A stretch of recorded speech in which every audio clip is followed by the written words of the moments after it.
Good evening. Welcome to the Azeroth review. I will have to chest something out here. After the failure of the chat box last week, I've installed a different one, which I knew that was going to happen. Chest something out here. Stop that. And something's just happened to it, so it looks like it might be working. We'll just have to say hello and see if it actually is. And if you're new, this is just where we discuss anything to do with World of Warcraft, which I suppose for part of it could well be the interview with, was it Polygon? With Hazzikostas, which wasn't as interesting. It had points of interest in it, but wasn't as enlightening, shall I say, as previous interviews. They're usually very good when they do these interviews with magazines and things like that and blog posts, because they usually are done by people with some journalistic talent who actually get to the, get a few bits of information out of them. But I don't know. I mean, there's the evening show piece. There's the, the bit, he's basically, they're little by little basically saying that the whole artifact power system in BFA is a complete mess. They're now sort of accepting the fact, although I still think for slightly the wrong reason. He said that people aren't as engaged with the artifact in BFA as they were in Legion, but he's putting that down to the fact that the artifact weapon in Legion was very much a part of this story.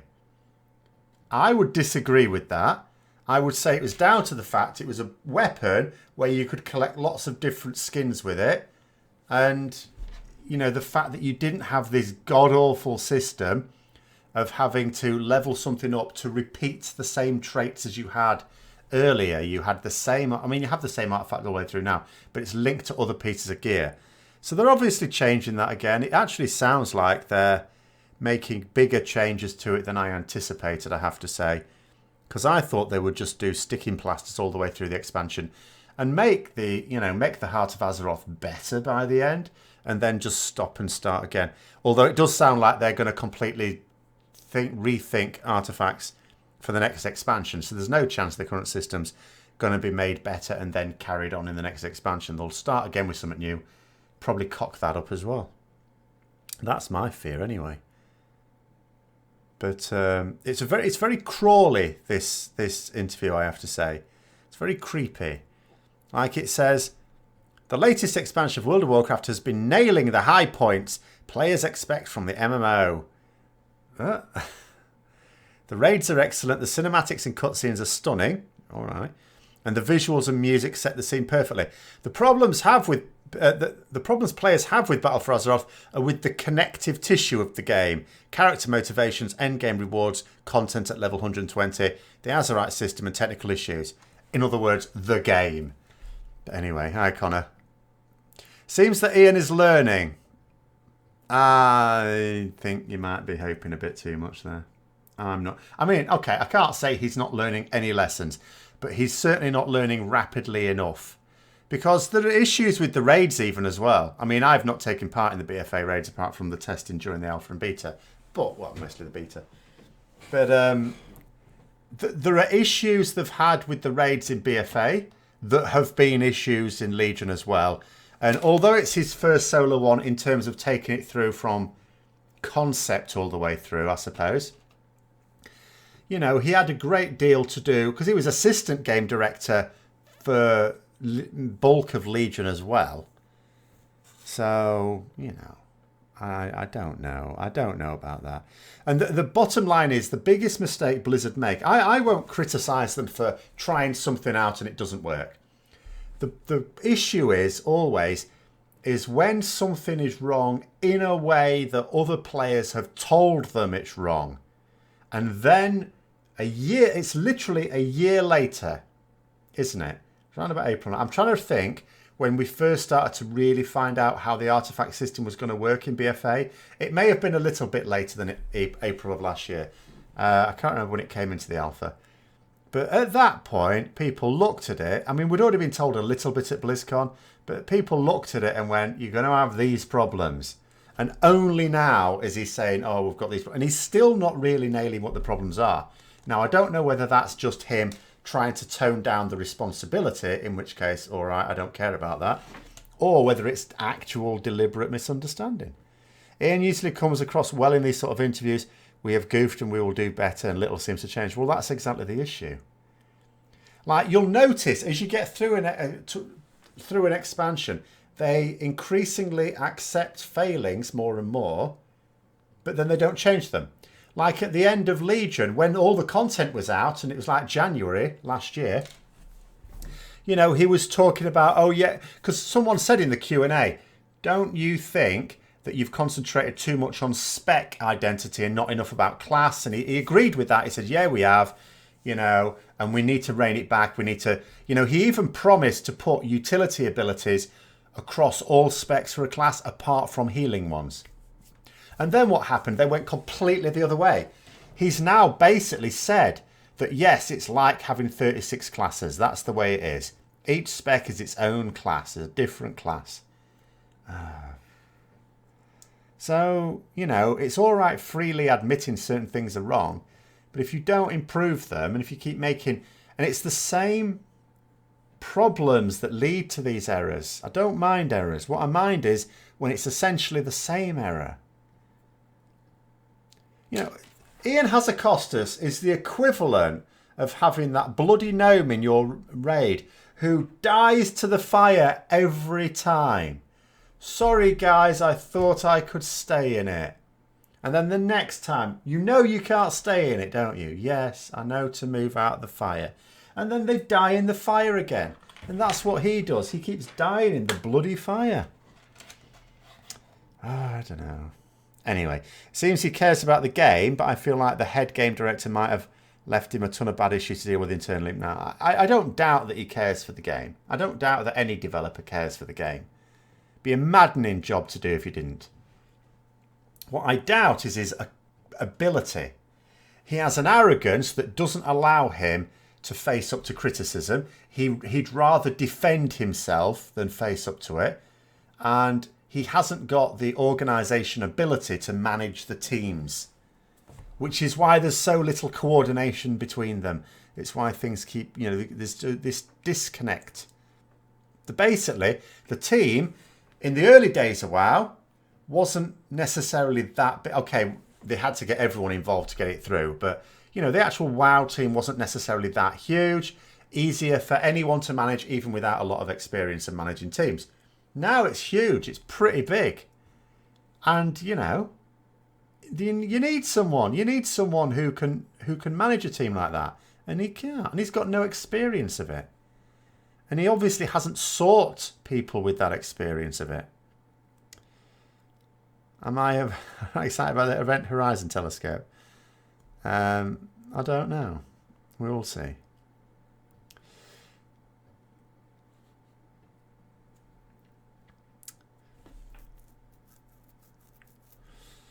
Anyway, sorry, where was I? The we shouldn't be afraid of making changes that a long-term comment was encouraging.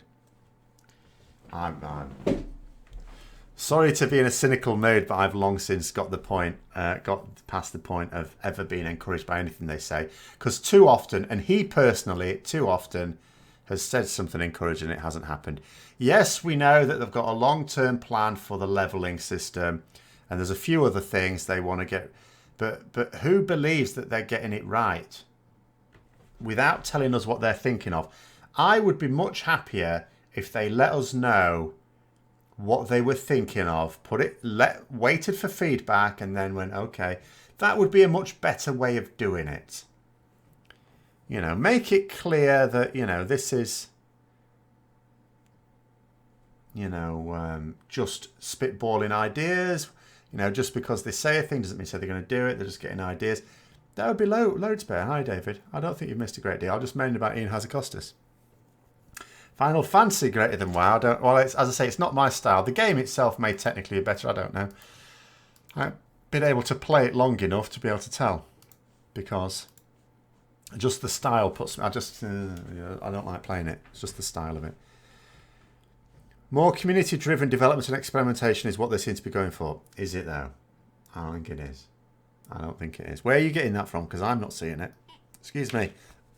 Excuse me. Gordon Bennett. I'm seeing less. I'm seeing significantly less community-driven experimentation. I mean, let's just have a little look. Let us just have a little look. If I look at the blue tracker, when was the last time they actually talked to someone on the forums? Let us see.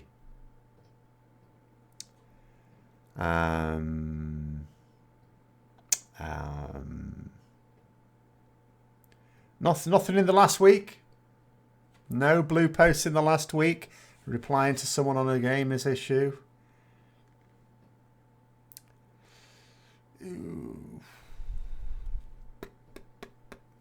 I can't actually see anything at all. Vulpera is a playable race and known paladins. No. I mean, you know, I didn't say Vulpera would never be a playable race. I don't believe they would be, because they're a race of this expansion. If you're going to bring them out as a playable race, you would have done it in the expansion for which they're relevant. What I was mainly saying is they're not going to be an allied race, because they're not. Right, okay. Do you know what? I can't see any Blizzard comments on their own forums, like Blizzard developer comments. I see none. And I'm not going back more than a month. There's no point. If they fired Josh or made him disappear, it would go a long way into the community. Well, he's an antagonistic influence when it comes to communication. Communication. Community communication, I mean to say, I think. But, you know, that wouldn't help. It just prevents him further hindering. But if the communication isn't there, if it's actually not there at all, then removing him doesn't help. What they need to do is to have communication. Have you guys talked about the Polygon interview? That's what we started off. That's what started off. I was just saying that although there's a few points of interest in it, which I may be moved to talk about, usually these sort of interviews give you some proper information, whereas it's all very vague and you know, getting, as some people in the chat have said, getting them excited and encouraged. But I don't know. It's a case of once bitten, well, many times bitten, many times shy for me. Where they said they want to make new ways to improve your character permanently and meaningfully at endgame. Yes, he did say that. Yes. And if I dare say it, that would sound encouraging. But put it this way, right? When in the last Q&A, Ian Hazzikostas said they accepted that they've been a little bit too rigid on transmog and they're going to loosen the strings on it. And I perked up, and then he said, so what we're going to do is we're going to allow you not to have your chest showing. So if that's their idea of loosening the strings on transmog, are you really going to get excited about what their idea of permanent and meaningful changes at endgame is? Because yes, it could mean completely allowing free reign with transmog. It could mean player housing. It could mean any number of things. But I believe it won't. I don't know what it will mean, but I am not getting my hopes up. Your opinion, standardization is the biggest problem for WoW. You loved raiding for more than 10 years, but in Legion they start to standardize the skills of bosses, soaks, fire, etc. all looks. I think the same for every boss fight, so most of the fights feel very similar, preferred when you didn't see these graphics on the floor that showed you where an ability is about to hit. For example, when you had to follow the flight path of a dragon to see where his breath will hit next. Fell missing so well. Yeah, I mean, you would have, no, I think we still do get mechanics like that, to be fair. You know, the big one, the big horrible one, was on Atreus in Doofa. Underground raid, last thing. I can't remember the name of it now. With Gul'dan at the end of it. But Atreus, where he had the big eye beam going... And you know, I never paid attention to it. I usually just followed the bear, because the bear wouldn't stand in it. But sometimes they set off a bit late. Now, I think the issue is, after... I can't even remember how many years now. Over 14 years.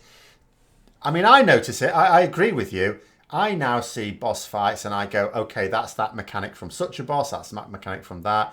And the thing that gives a mythic boss a difficulty level is not the fact that the mechanics are difficult, but that they put in combinations of mechanics at the same that you have to deal with at the same time that pull you in different directions, and that's how you generate the difficulty. But in terms of the mechanics, it's very rare to come across a new mechanic. You can have a whole raid, an entire raid dungeon thing, without any new mechanics in it.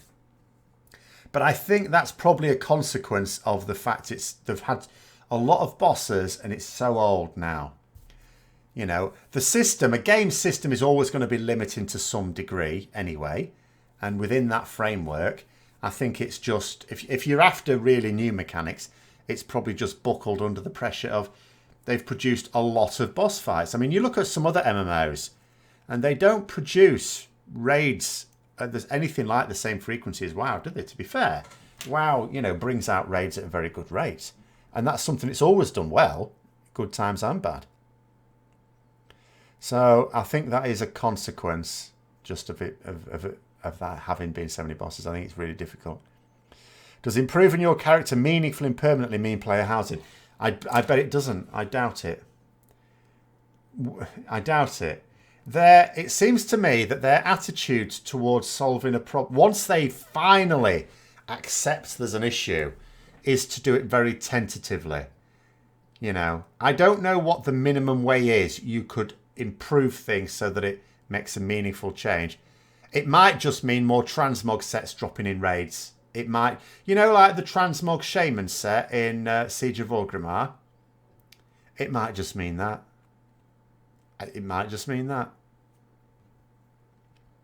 You like the fact that they talked about incorporating the world into future expansions rather than alienating the world with each expansion.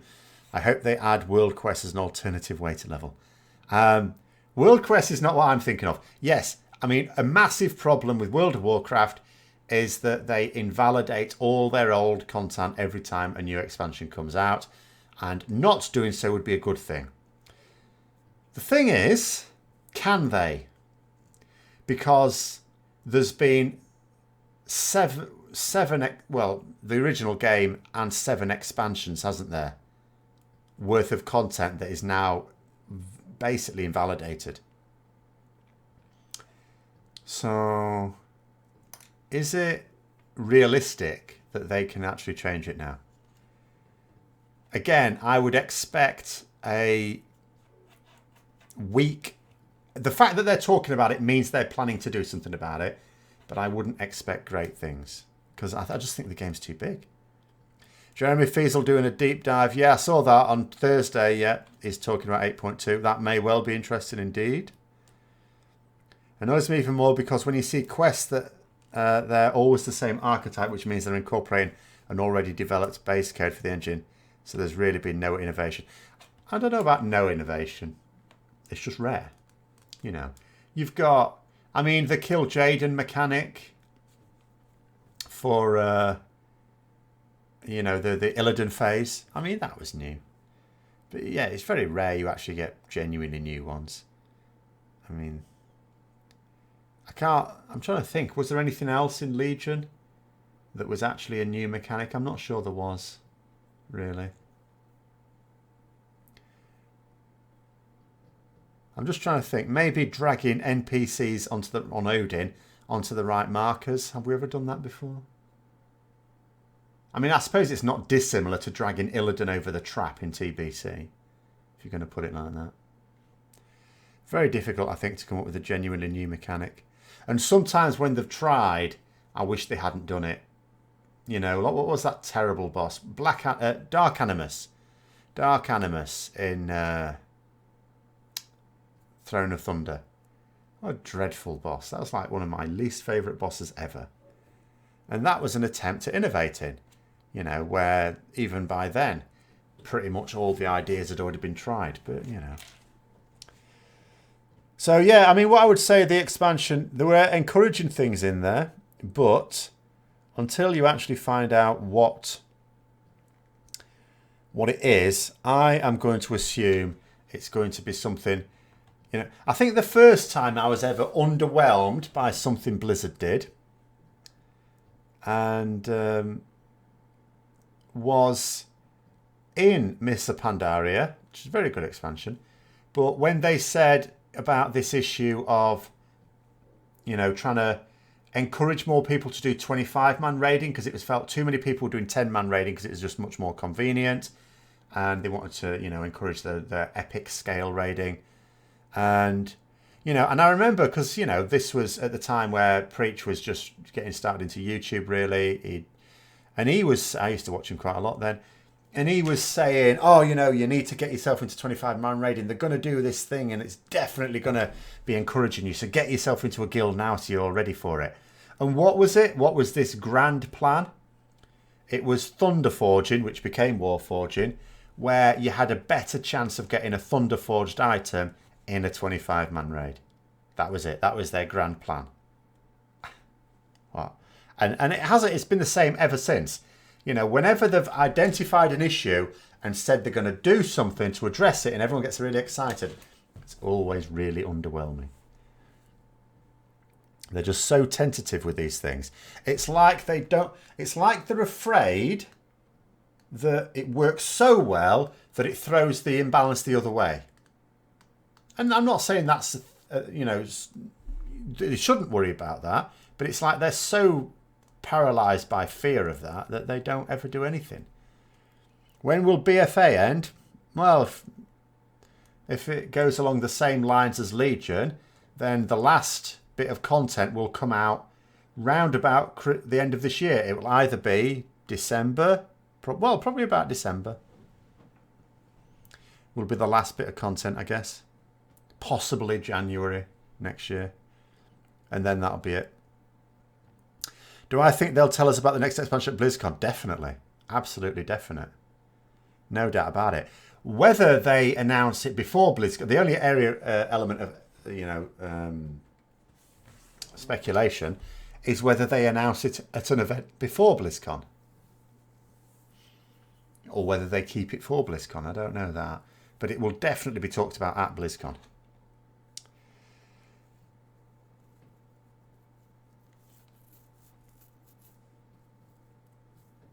That's going to be the final straw if there's no recognisable progress.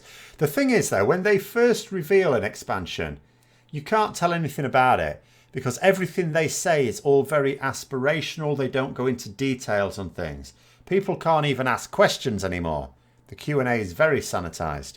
So we won't be able to tell anything about the expansion other than what the storyline is and some features, which may, like when they talked about islands at BlizzCon, that might have been a fantastic feature. I mean, some people maybe think it is a fantastic feature, but it's not. You know, it's not. It wasn't as exciting as I thought it was going to be. You know, it's easy to hype these things. Will BFA end after Christmas then? It'll either be before or after Christmas. You know, for most people it will end after Christmas because they won't have finished the content. But I think the content, you know, if you try and think along the same lines as the Legion timescale, which it hasn't quite fitted that timescale this time, then you are talking round about the end of 2019. Now it could be just before or could just be just after. If there is a BlizzCon this year, of course there'll be a BlizzCon this year. It's a massive event. Huge event. And they learned a very important lesson from last year. And that is not to mention mobile phones. You know, they learnt that people that go to BlizzCon play PCs. They may play console games as well. They may play mobile games as well. But almost all of them play not all of them, because some things are for console. But, you know, they're certainly not going to say to an entire room, yeah, you need to play this on a mobile. They've learnt that lesson at least. The last bit of content will hit at Christmas, but the expansion won't end until summer. Oh, you know, the expansion won't end until late next year. But the content will finish. The content finishes well before the expansion. Because you need people to test it, to test the next one. If there was PvP in islands and warfronts, it would be, especially if it raised you on a level, so you could get the Legion artifact transmogs. Well, I don't know. Well, I mean, if they introduced more PvP into things where you could put PvP and where it would naturally fit, that would, of course, be better for PvP players. And I don't know why they haven't done that. They have a whole stage set up for the new mobile games. They have? No, they don't. They're not going to do that again. Seriously, they got hit so badly from that. They are not going to do it. In fact, do you know what? I reckon that fella's not even going to go out on stage to say anything. He's not. He's going to refuse if they even try and make him, I reckon. Absolutely can't.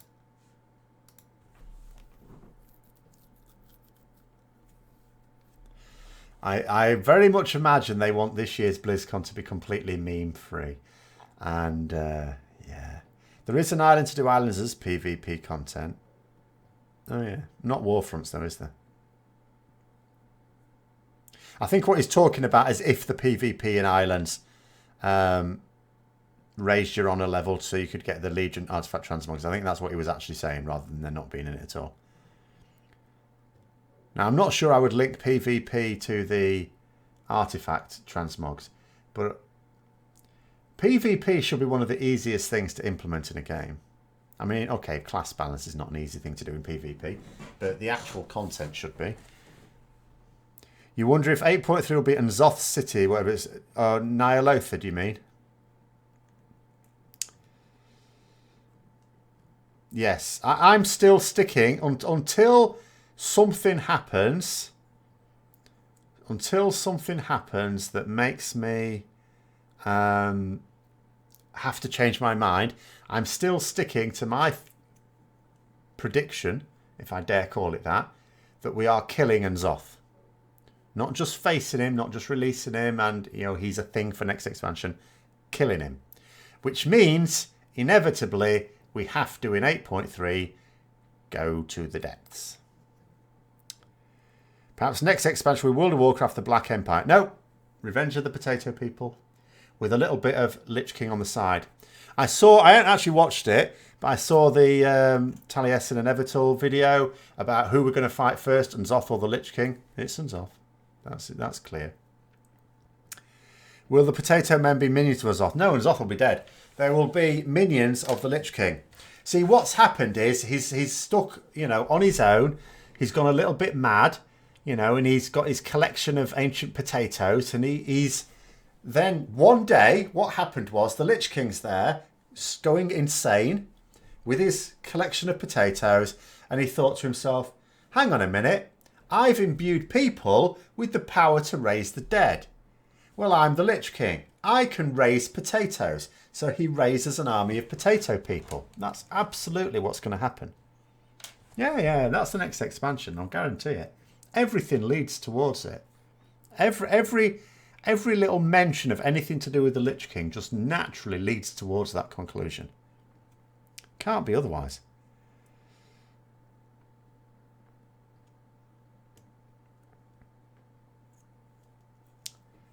But the honour level's really high, so it'd be nice to have more ways of getting honour than Battlegrounds. I mean, yeah, I'm not a PvP player, but I think the more ways, the more variety of ways you have to play a game of any, you know, of whatever, however you want to play it, the better. The better. I mean, same with PvE. We've now got raids, we've got Mythic plus Dungeons. They're both very good ways of doing group PvE, I think. I think WoW's sort of nailed that. I think it's, you know, still got to be the best MMO for that sort of content. But it's, you know, unfortunately the rest of it is not as engaging, which is why I'm basically not playing it anymore. This is my weekly fix of WoW. I mean, I still read about it. Just like, as I say, I was reading that... How underwhelming are you expecting the 8.2 reveal stream to be on Thursday? See, I quite like Jeremy Fiesel. I reckon he'll do quite a good job of it. And the storyline is finally kicking off. Like, even Ian Hazzikostas in that interview basically said it's... oh, so far the story's been this battle of Azeroth, blah, blah, but now it's going to be the battle for Azeroth. Yes, exactly what it was always going to be. And they just spent ages getting into it. So 8.2 is going to be the proper story of the Battle for Azeroth. You know, and I am looking forward to that. But here's the problem with it. When there isn't really much to engage a casual player, or at least not to engage me as a casual player, I don't need to play the game to find out how that story goes. I can just watch other people. I mean, I hopefully will play the game, but I don't have to. Are the potato people edible? If so, what? Well, everything's edible. People are edible, but we don't eat them. That would be... We don't eat sentient life, or not when it's above a certain level of sentience anyway. We certainly don't eat intelligent life that is capable of talking. And once he's raised his potato people, I'm quite sure they'll be able to talk. Maybe they'll be like minions. Little potato minions bouncing around all over the place. You would tell me the story's bonkers, but then again, you couldn't believe it either when they told us they made an expansion out of pandas. We were fighting monkeys. Monkeys that fling poo around as well. Will I try and get world first in Classic WoW? There is no such thing as world first in Classic WoW. World first Onyxia, long time ago. Ragnaros, long time ago. All of them. Done. No such thing. But I probably won't even raid in it. I'll just potter about. I've done WoW Classic. It's for me, it has nostalgia value only. That's it. Literally, that's it. There's nothing that I didn't do in WoW, Classic WoW, that I wanted to. Apart from, I suppose, finish Naxxramas. I didn't actually finish Naxxramas. But, I got past it. I got over it. Do you think if Classic goes well, they'll put the Classic team in charge? I don't think there is... Well, I know there is a Classic team, but it's not separate. And no, they wouldn't. No, they won't. There are people who enjoyed that style of MMO and will do for some considerable time. Just like I still love to play Baldur's Gate. That's fine. But you are not, World of Warcraft hasn't gone down a wrong road. It wasn't wrong to develop over the years. It's lost its way a little bit, I would say, recently, but it was not wrong to develop and innovate and all the rest of it. It had to do... The game would have died out a long time ago if it didn't do that. I mean, you just try and compare. Look at a game that hasn't evolved. Look at, say, Age of Conan or Lord of the Rings Online. They have aged badly. I mean, I still quite like Lord of the Rings Online for many aspects of it. But it has aged very, very badly, Thought Ian said he was in charge of Classic. Yeah, I mean, that's the thing. When they first announced Classic, they were telling us, oh, don't worry, it's not going to take away from retail because it's going to be its own separate team. And at BlizzCon, it was quite clear that was a load of rubbish because Ian Hazzikostas kept talking about conversations he'd had about it. So I'm thinking, hang on a minute. And it sounded like he had a lot of them, a lot of meetings. So then they are taking their eye off the retail version, which they shouldn't do. Classic WoW should be a completely separate thing, with no one having anything to do with retail WoW, having anything to do with Classic WoW, apart from a very senior manager, like above level of game director. As long as they're Dauphinoise potato people, why would they be Charlotte potato people, surely?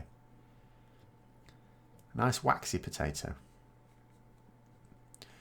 World first killing auctioneer NPC, yes. There's no... Or that poor flight master in Westfall. Forgotten his name now. That poor bastard used to keep getting killed. Will I go for a second world first? No. No, I won't. I won't play it a lot. I'll potter about in it. For nostalgia's sake. But it's not as good a game as like I have my complaints about, the latest version of World of Warcraft. But it's still better than Classic was. The things I preferred about Classic was it was better for exploration because you didn't have these go to a hub, do all the quests, then go to another hub, do all the quests. You got sent all over the pissing place. That was a good thing. I like that. I know that's difficult to do in an expansion because you only get so many new zones in an expansion. But do you know what? I don't get a feeling of exploration in WoW. Whereas I do still in some MMOs when there's only a few zones that come out with an expansion. Should Ian be removed as lead developer? I mean, I don't think he's up to the task. But, you know, the question is there anyone who would do a better job? But he's not up to the task. I would never say sack a person, because it does you no good if you don't replace them with someone better. And I don't know whether there is anyone better because I don't know the people. You'll do some leveling, maybe hit 60. That's it. I think that's pretty much what I would do, Breckner, as well. I think that would be my attitude. Tempted to play Hoarding Classic just to go kill the Westfall Moonbrook escort quest. Getting real revenge all these years later. Revenge on who, though? The classes are shite, but because you have to group up more, the combinations of classes fill in the gaps. What do you mean, combinations of classes? Oh, sorry, did I miss something out? Yes, I did. It can go two ways. Once Classic is out, either retail will distance itself even more, or it'll take influence from Classic, depending on how successful the former is. I don't think it's going to be that successful. I think it's going to be successful enough that it was worth doing. I've always believed it was worth doing. I don't think it's going to be successful in terms of, you know, more people playing it than play retail. I don't see that.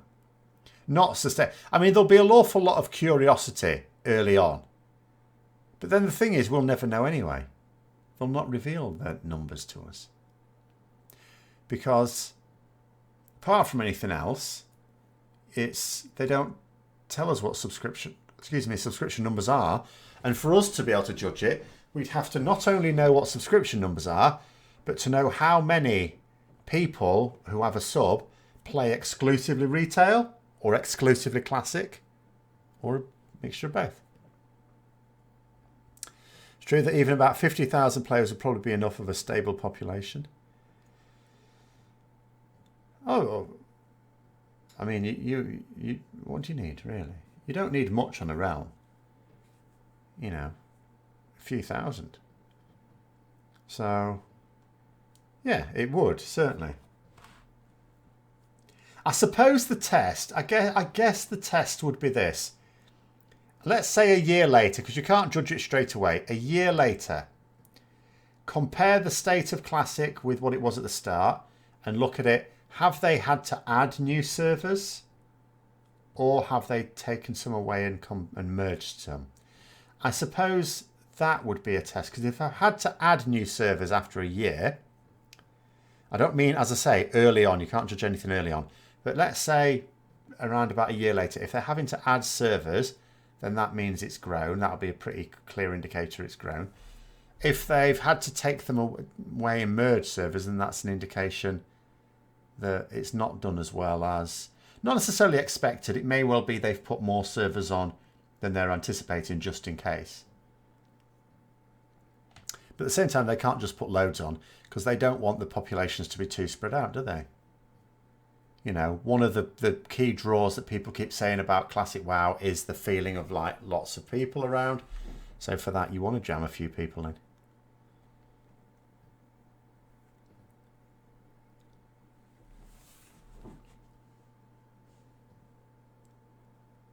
So I think that, yeah, that's got to be the only way you can probably tell. I can't think of anything else. But it won't, you know, the way the community and everything like that will work is I really can't see it being like it was in Classic, regardless of any like technical aspects of the game itself. Just the way the community will behave will be very, very different. So it really is just about the game, and it's just for me about the nostalgia. And, you know, if there are people who enjoyed that style of play, then so be it. One thing as well that came up in the interview, I don't know what people are thinking about this. I don't know whether this is on the PTR yet. I haven't actually been on the PTR for a couple of weeks. When he talked about Mechagon being sandboxy. Now, I know he said sandboxy, not sandbox. And I wasn't sure what to make of that, because my issue, obviously World of Warcraft has always been a theme park MMO, and that's fine. You know, I think I probably prefer that, Because whenever people have told me about games that you would describe as sandbox, and I've never played one, I've always thought that the lack of structure, and when I've seen people playing them, I thought, yeah, I can see from the exploration point of view, it'd be really nice. And if, you know, like people talked about, I think Star Wars Galaxies, where you had like player housing, and, you know, if that's a big part of the game, you go, yeah, okay, that sort of thing, and like Minecraft type situations. But for me, you know, I want a bit of structure in there. So I've always been fine with it being theme park. But BFA for me is not even theme park. It's like another level up. It's guided tour. You know, because at least with a theme park, you go in, you know, the rides are the rides, but at least you can choose in which order you do them and which ones you do and which ones you don't do. And I don't feel that's the case in BFA. I don't think it was entirely the case in Legion, but it's certainly not the case in BFA. There's too much you're told to do and in a particular sequence. So the idea that they would go from something that's even more rigidly defined than theme park to anything even remotely sandbox has me hugely suspicious that it's actually, again, going to be spectacularly underwhelming.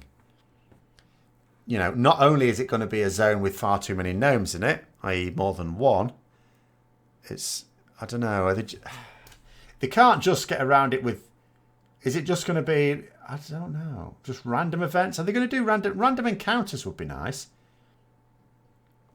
I'll tell you what I do like in like Elder Scrolls Online, the anchors, they're always really good.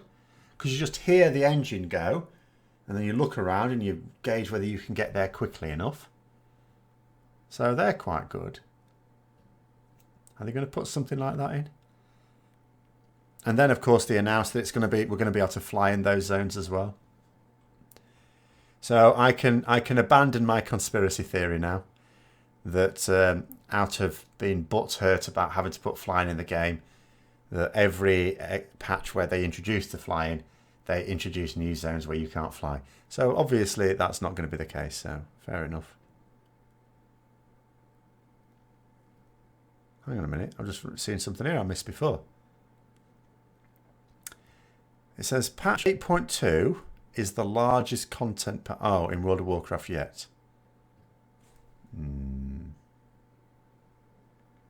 Is it?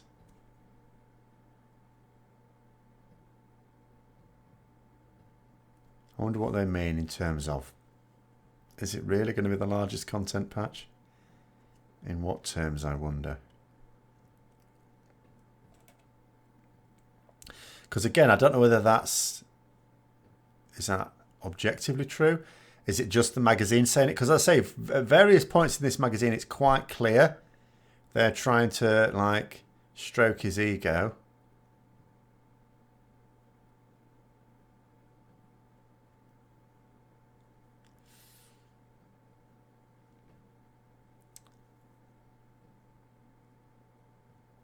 But also, I mean, there's things in here it says. It says about the Sylvanas link with the Garrosh story. And he says, there will not be a trial where she is in chains. Sylvanas is not a character who would find herself in that situation ever. I mean, I still have my idea on how that's going to resolve.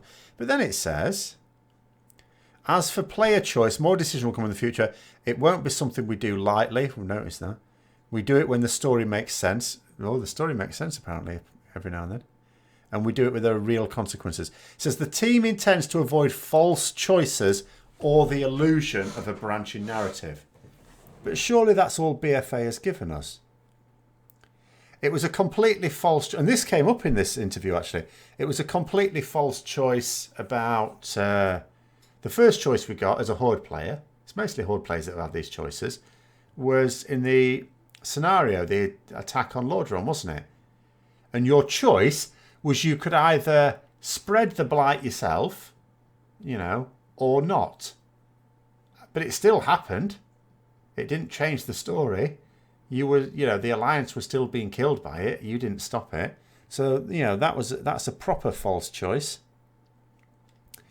And there was no branching narrative at all. There's a suggestion of a branching narrative depending on whether you side with Saurfang or not. But that surely can't be true either. because he's a major character, and at the end of the expansion, whatever happens to him has to happen to him for everyone, regardless of their choices, doesn't it? Is it just me? What are they talking about here? The team intends to avoid false choices. There has never been anything else. Or what about the choice in Darkshore, where... oh, God, what's his face? I'm forgetting people's names now. What's that toady of Sylvanas called? Crap. Nathanos. And, you know, and he says, oh, kill this one. And you say, well, you could just kill her, the warden. Or you could say, no, I'm not going to do that. And then he kills her. So that's a blatantly false choice. It's also a stupid choice. I've said this before. Why wouldn't we kill her? There's nothing dishonourable about that. She attacked us. We attacked back. The usual. Usually, when something attacks me and I attack back, it ends up dead. I don't see why I would, you know, change that on this particular occasion, just because they wanted to give us a false choice. So I don't know. Do you know what? Hang on a minute. Hold on. Right, I've just realised. Sorry.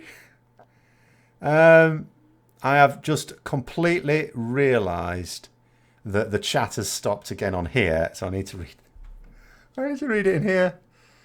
So, well, I need to catch up. I'm trying to find where I am in the thing. Oh no, I can't find it. Oh, here we go. So let's just catch up really quickly. Sorry, I was just rambling on there. No one was saying anything, but actually you were, and it's not showing. It's done it again here. I don't know what's happened with it. Classic was 2.5k people per realm. Yeah, I thought it was around about 2,000 or 3,000 per realm. Yeah. For Alliance, who was the most wanted healer, Paleo Priest? For a dungeon, I'm not sure. I don't think people ever thought of that. I think they just wanted healers. I don't remember there ever being a preference in dungeons, because dungeons, remember, we didn't have mythic dungeons. You know, dungeons, you needed a certain amount of gear to be good in them. Beyond that, people just wanted a healer. I don't really... I mean, druids were not the best dungeon healers, but they could do it. But for raids, again, there wasn't a preference because you just took everything. You took like 5 paladins, 5 druids, 5 priests. I have got some catching up here to do. All realms and also concurrent players is far lower. You're a bit surprised about the classic release date. You would have thought they'd release it during a content gap between the last patch of BFA and the release of the new retail. Oh no, that would be leaving it too late. I think they've already pushed their luck with what they're you know, how long it's taking them. If remaking classic gives the new generation devs a glimpse of what the original vision, the current crop of devs played the original version. Ian Hazzikostas played. I mean, he played in TBC at quite a high level, didn't he?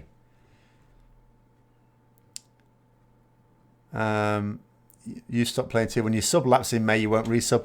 You wanted to be there for the end of classic villains, Legion, then the old gods, but you're over it. Poor corporate policies one. Okay. I mean, you know, I'll still say stay subbed. I always said I'm going to give the next expansion a crack. If that falls flat, then that'll be it. But I'll potter on until then. Well, I was very much becoming more like those horrible funneled Star Wars The Old Republic expansions where it desperately wants to be a single player game. Wouldn't be surprised if they drop open world and make all instances. Well, I mean, they've completely separated PvP and PvE, which I quite like. I like that. But the way they've done it, yeah, I mean, I'm not saying I think they will do that, but it could open itself up to that. Didn't they say that about WoD's last patch? What was this about it being the largest yet? I mean, they may have done. I mean, that would still be fine. Except it wasn't for WoD, obviously. But I mean, I would just struggle. Is it because they can produce a list that's longer than others, or is it actually bigger? I mean, surely the size of a patch depends on the memory it uses up. But that's not necessarily an indicator of how much content there is either. Even if it's true, it's the last major patch of the expansion. No. Oh, what? No. 8.3 is the last major patch of the expansion. 8.2 is just where it starts to heat up, really. You can't really have important choices in MMOs. No, I don't believe you can have any choices really of that nature in MMOs. So any attempt to do it is in itself a false choice. I think the closest you can get to a real choice is the stuff that only applies to you personally, such as choosing things, you know, the Demon Hunter campaign in Legion, excuse me, where you chose who your your second in command was going to be. Those sort of things you can get away with, because that is only going to play out in your personal story, which is played through in scenarios. So that's all fine. We've had choices Alder or Scryer, Frenzy Heart or Oracles. Not really, because you could have both. People used to go for one and then go for the other. So even that wasn't a choice. And what was it a choice for? 6 Scabby Quests or something. You guess you should log into WoW this week. Make sure you're ready, yes. It was Paladin, right? What was Paladin? Sorry. I was a Paladin. Or is this going back to something because I've only now just caught up? 40-man raids, you needed those numbers to address the short life buffs. Oh my god, the Pally buff rotations. Yeah, oh god. Having to buff 40 people every 5 minutes was no laughing matter. That was no joke. That was horrible. Patch 1.9, I think, is the one that killed that. And brought in the greater blessings. That was way better. Oh, we should be a random pleb trying to prove our salt again. You could give a scenario in which we fall from grace and the factions lose respect for us, freeing us from their restrictions. Yeah, I'm just going to try and refresh this, actually. Oops, no. Is this going to work? We will see. We'll see if that works. But it's a bit disappointing. I don't know what's... Because I've tried both of the chat widgets now. But anyway, I can see them up here. I mean, obviously one criticism that started to really come in during WoD was the fact that our characters were becoming a bit too grand and you were no longer able to play the role of mysterious stranger who comes into town, saves the day, and then disappears off into the sunset. You only got away with it a little bit because you went to another planet where they didn't really know you. And even then you built a garrison on their planet, so they sort of knew you then. What other patch will be there? The raid patch only opens... No, 8.2 is the raid that introduces Ashara, where apparently there's going to be some sort of twist. And then there's 8.3 where we kill uns off. Easy. Nyalotha. Right, I don't think this is actually going to work. We'll leave it there anyway.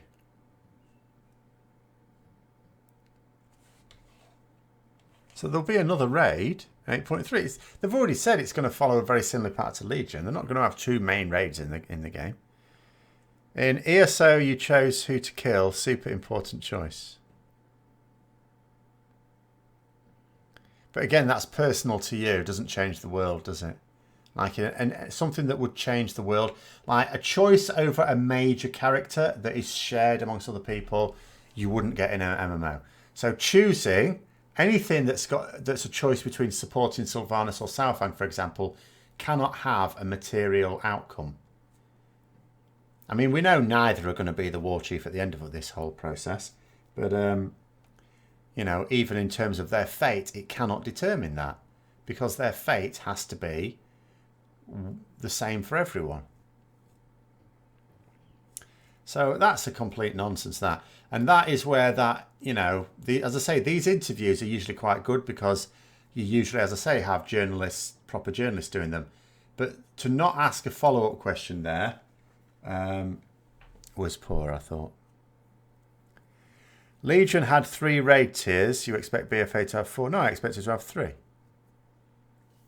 What you've had so far is not 2 different raid tiers. You've had, you know, they're the same one.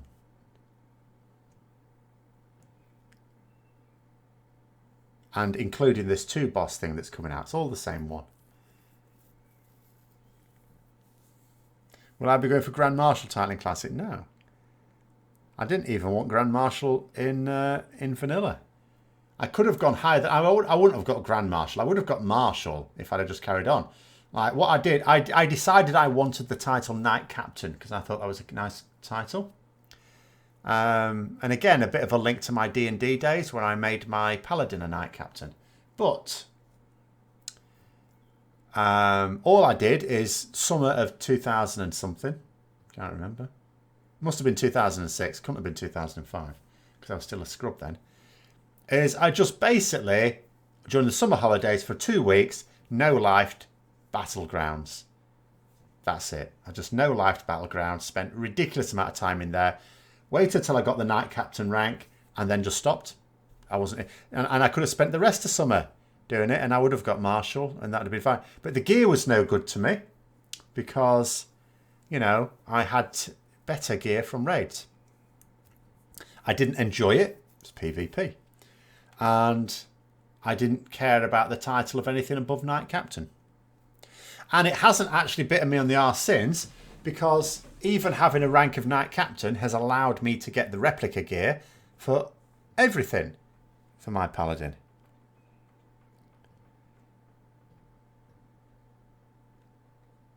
Alderman Battle for Desert Alloys 1 rated. Yeah, just like it was in Legion. 8.2 brings the next one. Oh dear, yeah, I know what you mean. And what we've had now is honestly what you call casual raider raid. What, now as in the 2 boss thing? Or, because I don't think you're meaning Battle for Desire Law, because that's killed guilds. It's killed guild. Like, next time I log in, I don't think I'm even in a guild. The guild has stopped raiding. I think it got beaten by Jaina. And the guild I was last raiding in, where I didn't even do any progress with them because I had to obviously quit raiding, they've gone under this week as well. So it looks to me, and you know, when I decided to have a little look through WoW progress as well, because I thought, oh, is Jaina a bit of a guild killer? I think she is. I think Jaina is a guild breaker. So, yes, but I imagine you mean, yes, the 2 boss one. Bane will marry Jaina. Dear God, what's wrong with you? That would be an uncomfortable honeymoon for all concerned. No, no, no. Offspring. She wouldn't give birth to offspring. She'd be killed.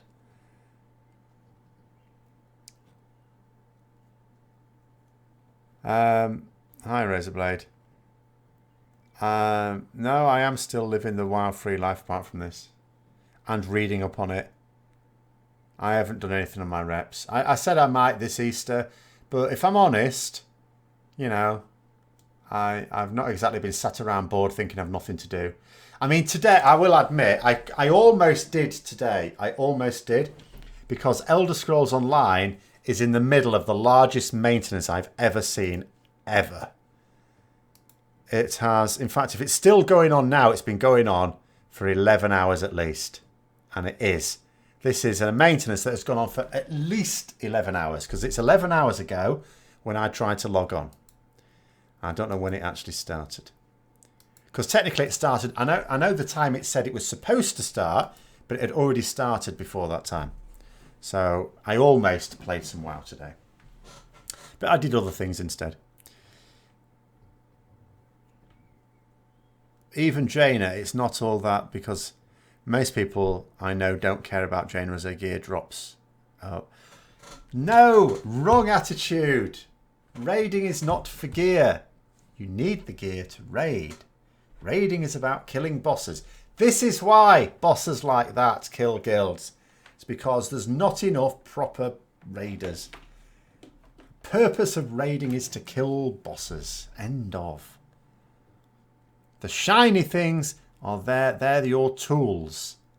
You know, it's a bit like when you work at McDonald's. The purpose of working at McDonald's is to get money.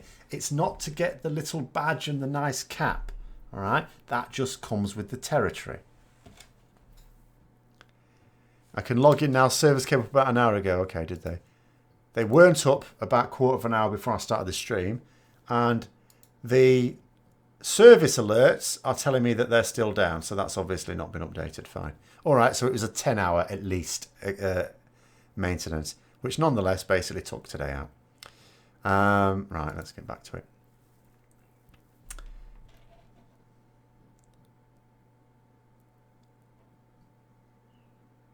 Where are we? You finally figured on the one exception to this for an MMO. In EVE, they had a massive event. Players had to pick a side, attack or defend. Big lore planet, winning side made canon. Oh yeah. Could you? I mean, okay, you could do stuff like that. I don't see Blizzard ever doing that. I don't see them ever doing that. That'd be far too engaging. It'd be really good though, wouldn't it? That'd be a good event. Yeah. They'll never do it. You've heard that on Mythic for the 2 boss raid, both bosses have a similar learning curve to Jaina. Well, I mean, it might just be Shades of Hell, mightn't it? Which was the scariest boss when that was first introduced, and then they tuned it down so it's much more reasonable. It still ended up being a tough boss, but, you know, nothing like it was. You wonder how much time they spent on the new AI for this expansion. Quite a bit, I think. I think they've got big plans for it.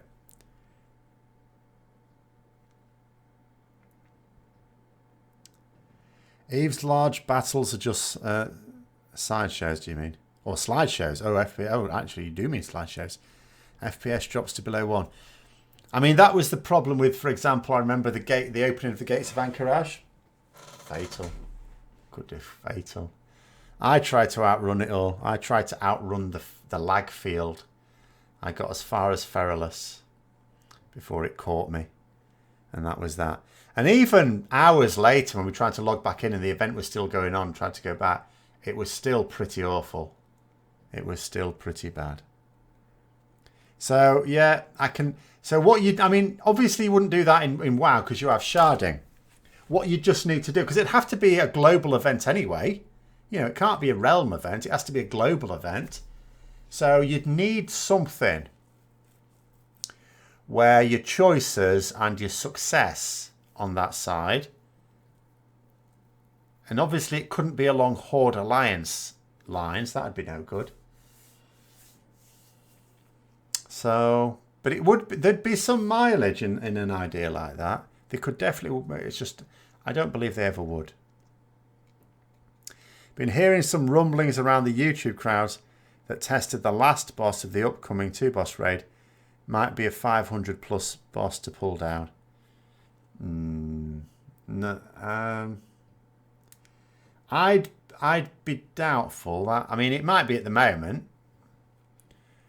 I would think if they release it like that, it will be sharply nerfed. Because you already have choices. Picking a faction is a choice. Yes, picking a faction is a choice. You can either choose to play Alliance or you can choose to raid. That's a great choice to have. But what I wanted to do was to be able to choose my Alliance and my race and how I played the game, which unfortunately is not.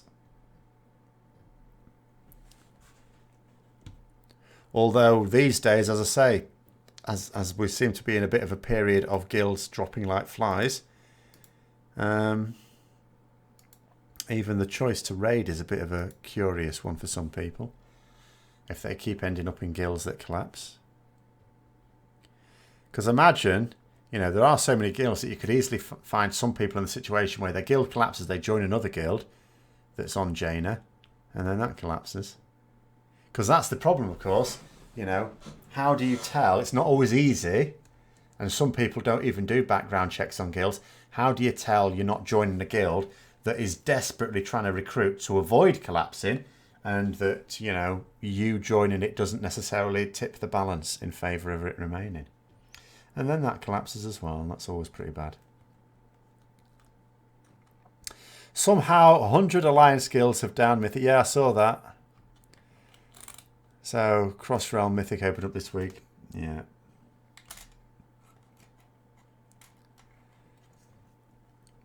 Those fanatical light Draenei have invaded the Void Lord's realm, provoked a response.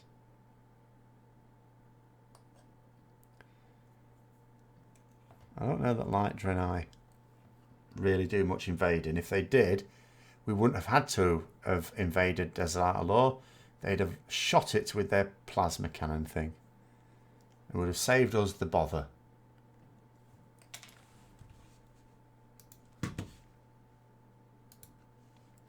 But no, they had to just stay up there doing nothing at all.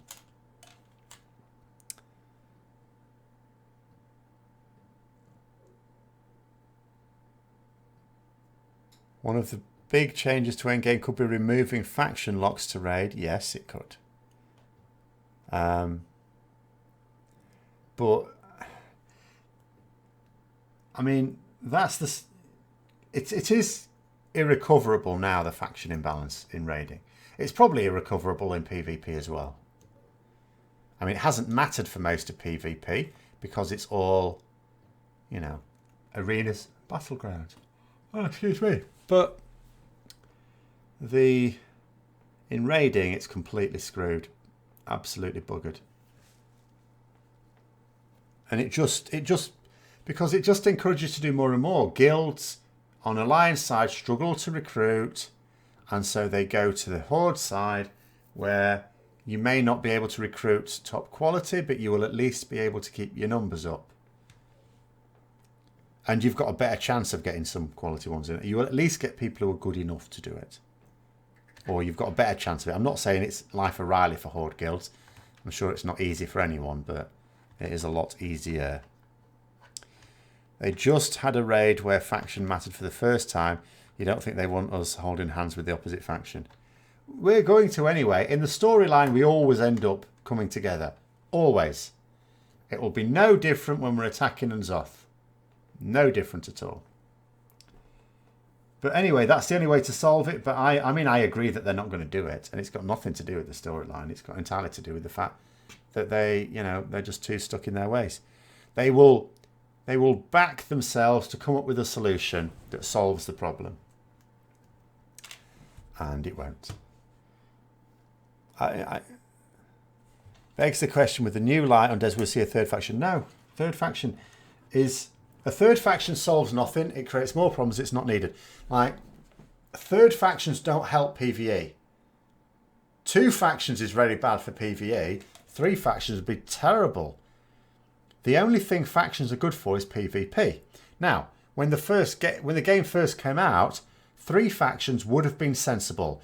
It's made much less likely to have faction imbalance and with 3 factions, because if one gets a bit bigger, the other 2 basically gang up on it in a situation like that. But they didn't. And they easily could have done. I mean, remember, Forsaken don't naturally fit. I mean, Orcs, Tauren and Trolls naturally go together with the Warcraft 3 storylines. You know? Alliance, we had Night Elves, Humans and Dwarfs. They naturally go together.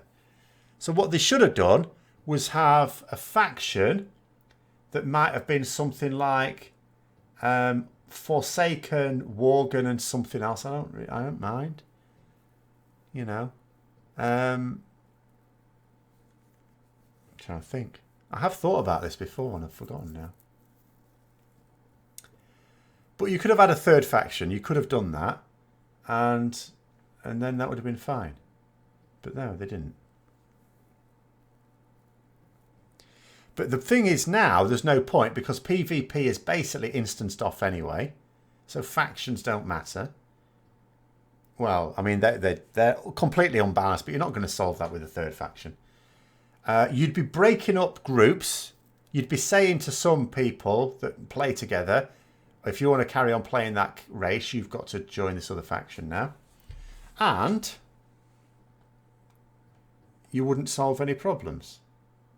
So, no. The time for determining the number of factions is at the start of an MMO, and it shouldn't be for thingy. So ESO does it great. You can quest in the opposite faction zone with no issues.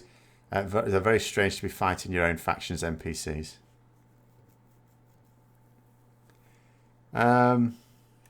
Yeah. Well, I mean, faction doesn't have a big part to play in PvE. Whereas for PvP, it's there. Because PvP is completely separate and loads better. And it looks like they're improving it again. By the end of this expansion, we are looking to be going after Unzoth. He's dead by the end of expansion. So that would be a good catalyst to go from just having a bloody conflict to helping each other. Not saying it's going to happen. Yeah, we're going to all... NPCs, Horde and Alliance NPCs are going to come together. No doubt about it. I mean, they already sort of have. You know, Anduin and Sourfang are sort of seeing eye to eye. Jaina won't, of course. You know, Sylvanas won't. Bane and Jaina, excuse me. Oh, have already had a bit of a tete-a-tete. God, sorry, I had to get up really early this morning. You could have had the Forsaken and Leper gnomes and maybe Worsen or something else. Worgen, I think you mean, yes.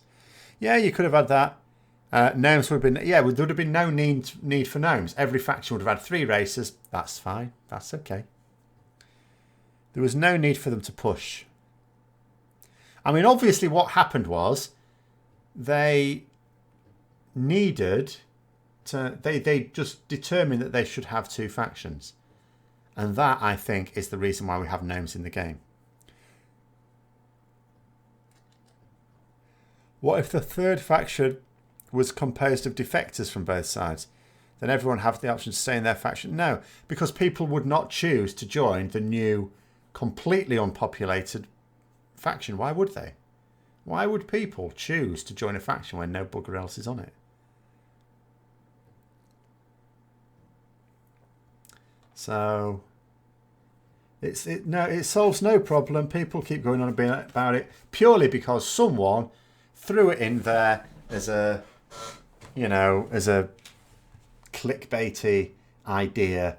Blizzard are not tossing it around. It's totally inappropriate. There's no upsides to it at all. None at all.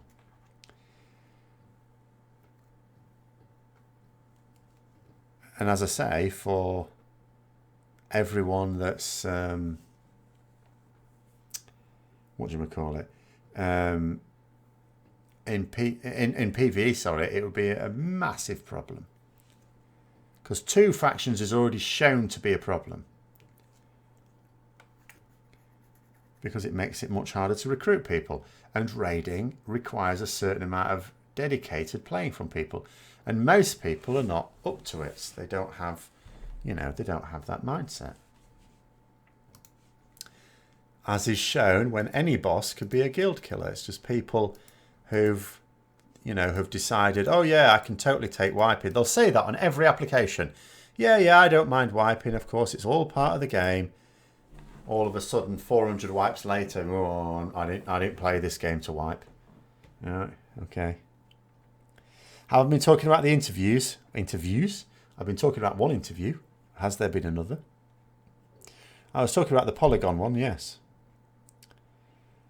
Just because 3 factions is a bad decision doesn't mean to say Blizzard won't implement it. No, they won't. Even they know it's a, you know... I don't think they actively seek to piss people off.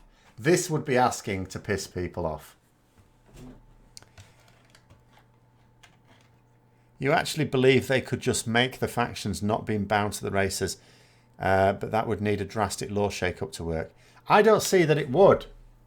We have had all the way through World of Warcraft cooperation between Horde and Alliance. You know, the war thing, it's something that Blizzard keep reintroducing, but they keep realising it makes no sense. We always end up fighting on the same side. Because the bottom line is, okay, Battle for Desert Law changed it a bit, but even then it was a very clumsy way to do it. You have this existential threat which joins them together. They fight the common enemy. And you always needed that other threat because you had to have the same raid for both Horde and Alliance. You couldn't actually vary it much. I mean, they tried varying it a little bit in Trial of the Crusade or whatever the hell it was called. With, I can't remember whether that was the dungeon or the thing. It might have been, what was the raid called? Can't remember. But you had the faction PvP mock thing, didn't you? So that varied it a little bit, you know. But by and large, it doesn't really change much. Apart from, as I say, Battle for Dazar'alor. But even then, everyone still ended up doing the same bosses, just in a different order. So that was really crap.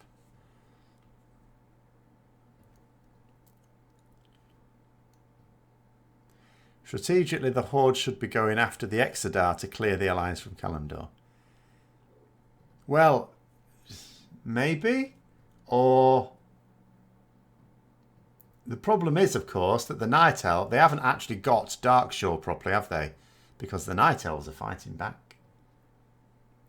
So you could argue that weakening the position that is already a bit tentative to go after another position might not be the best strategy. They have spaceships, yes, and not all of their spaceships have been landed nose down in the dirt. You know, they have functioning spaceships with cannons, which they don't use. There have been 3. Ian had an interview with PC Games and buffed.de. Oh, did they? Oh, well, hold on. Where's my little pad? I haven't, in that case, read those ones. So maybe I need to do that.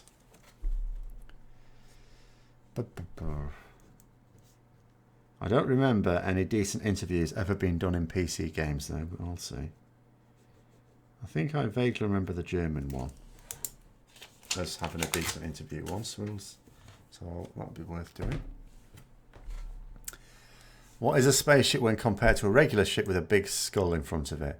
Well, what? Doesn't matter what it is. We don't use it. I mean, Jaina used it once just to be impressive at Lordaeron, and she's never used this. Well, she's not really used the same thing again, has she?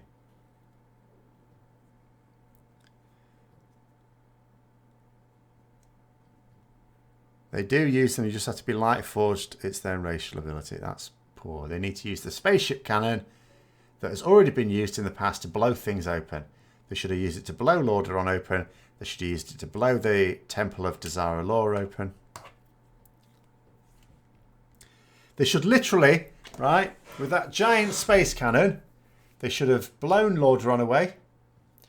They should have blown Dazar'alor away. And then they should say, you're right, to the Horde, next target is Orgrimmar. Now, are you going to behave or are you not? And frankly, I don't think a load of stone axes are going to do much against a giant space cannon. The Alliance are way stronger than the Horde. There shouldn't even be a war. It's ridiculous. In the PC games, he talks about short and long-term items abilities. Okay. Doesn't have to be Nathanos forced to attack Exodar. They could, you know, just use those spiffy new portals. Yeah, but I think Draenei are pretty handy with their own portals, aren't they? Why has the technology evolved so slowly in Azeroth? I suppose it's because they keep fighting each other. You end up in like a war of attrition type situation, don't you? Where, I don't know, limited resources because they keep going out. And orcs, the only resources orcs ever seem interested in is wood. More wood. That's all they're bothered about. You can only get so far with technology if your primary material is wood.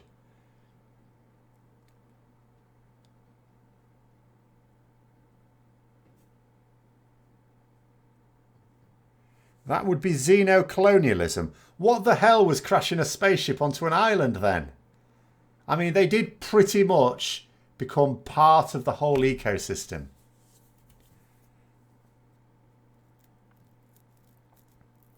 They didn't look for a nice little spot where it didn't look like anyone was. Better pull out some more mana bombs then. Yeah, I don't think. Sylvana seems to prefer Blight.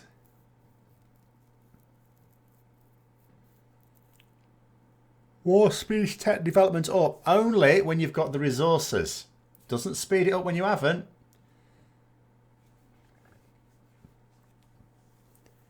You know, the motivation to develop new weaponry is there, but if you don't have the resources to do it, then you don't. That's what a war of attrition is. In many ways. Draenei brought climate change to Azeroth. I think a few of them have done that. I think Gul'dan did a bit of that as well. Ner'zhul did on Draenor. In fact, that's the most extreme form of climate change.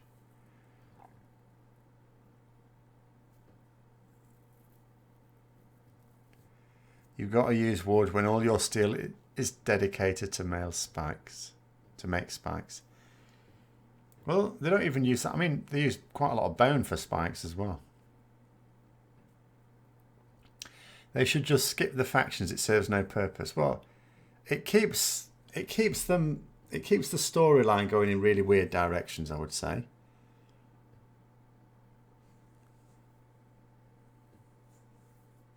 And it is, yeah, I agree. It's hugely inconvenient with factions that split servers.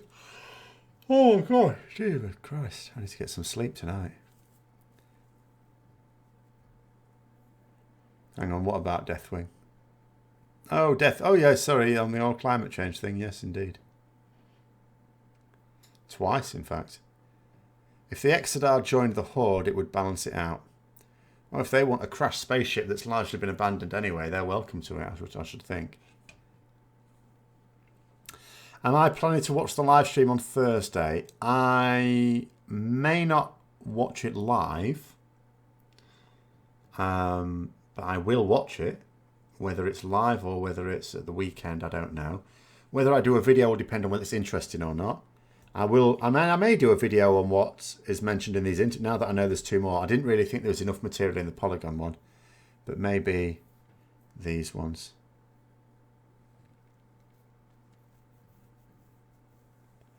I underestimate the value of tribalism in games. I don't think there is much in World of Warcraft.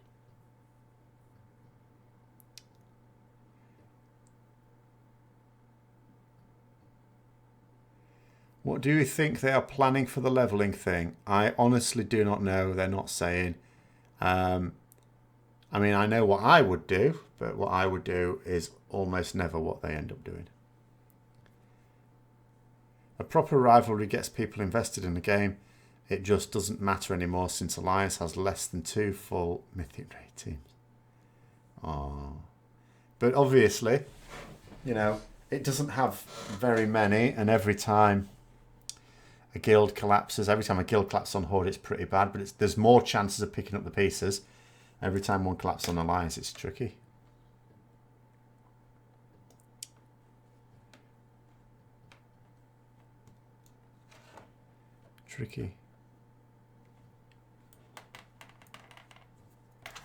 But again, I mean, I think I always say I'm sure the game will go to be 20 years old. I'm certain it will reach its 20th anniversary with new content still being released. But I think you are allowed at a certain point to wonder how much longer it does have left. I mean, 6 years is not too much of a stretch. Much more than that, not sure. But because I can't even imagine what state raiding is going to be in 6 years' time.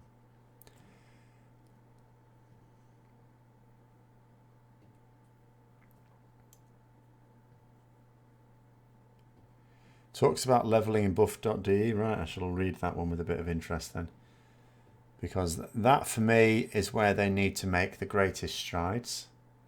But it is a difficult one, and it is one that, to be fair, they would need a while to do.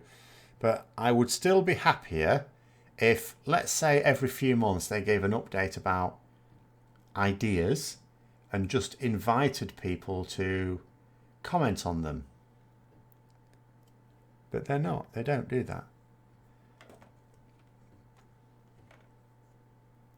Their argument is, which is totally bogus, their argument is that people, whenever they suggest things as ideas, people just think that they are going to do it and then disappointed when they don't, which is a load of rubbish.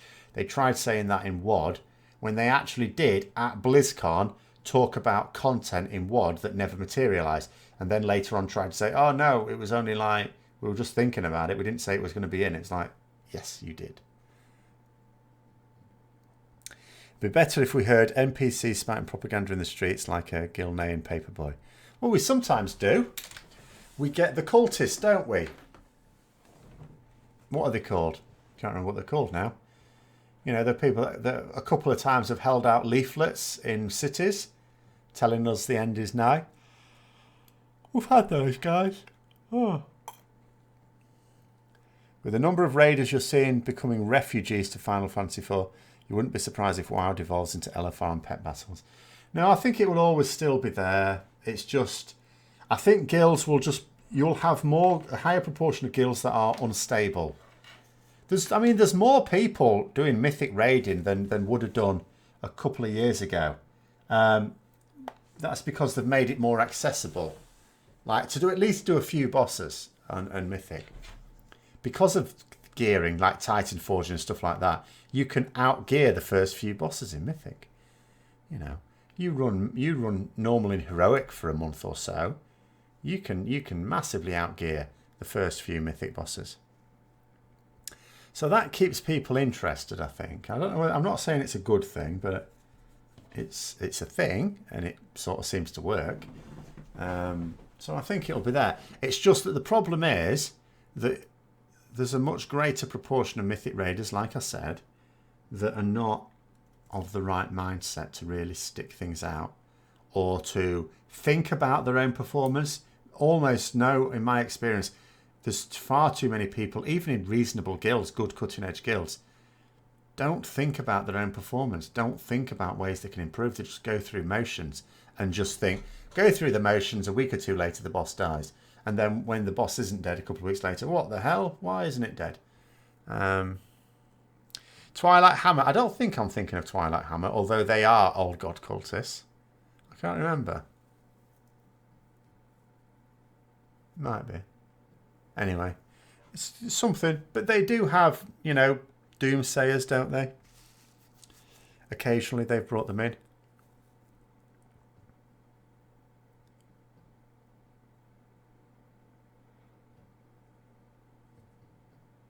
But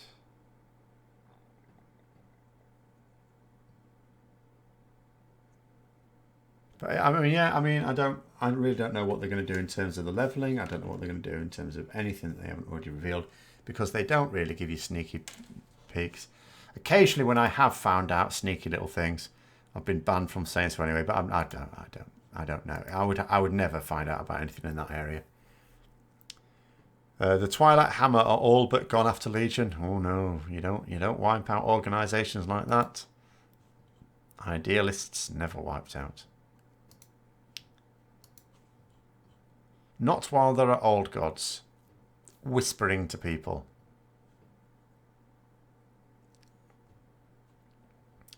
So, but at the end of this expansion, there may not be any more. That may be it for old gods, and then the Lich King raises up his potato people, and then that's what next expansion is. Unless, of course, the Lich King is the mother of all red herrings, and it ends up being something else.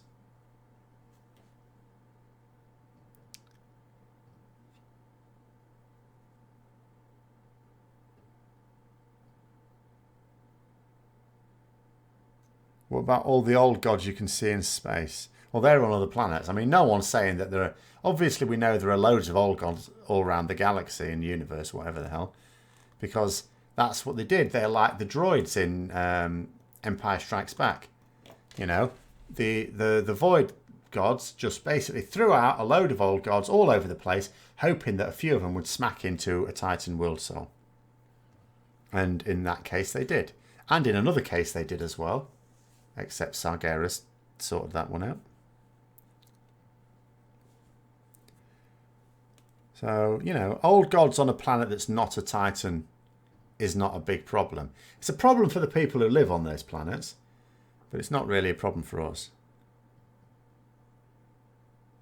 Or at least not at the moment it isn't anyway. Unless we ever decide to go to them.